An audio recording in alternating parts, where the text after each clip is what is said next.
नमस्कार मित्रांनो, माझं नवीन मिनी ब्लॉग्समध्ये तुमचं स्वागत आहे. आज आम्ही गणपती बघायला चाललो आहे. गणपती जाता जाता तुम्हाला सगळं डिटेलमध्ये सांगितले, तुम्ही ऐकत जावा.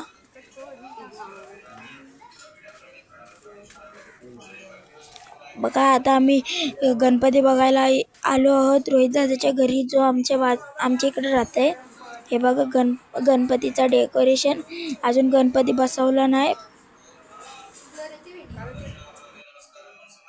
हे बघा गणपतीचे, ते बघा तिकडं गणपती ठेवलाय. आणि हे बघा आमचा बच्चू लय छोटा आहे. हे बघा लाईट गेली. आता काय करायचं. हे बघा गणपती बसलेला आहे आणि लाईट गेली. काय करायचं आता. तर आता आम्ही बाहेर फिरायला गेलो. त्यानंतर आता आलो तर बघितला की लाईट आली आणि गणपती बघा कसला क्यूट ब्युटिफुल दिसते. Thanks for watching.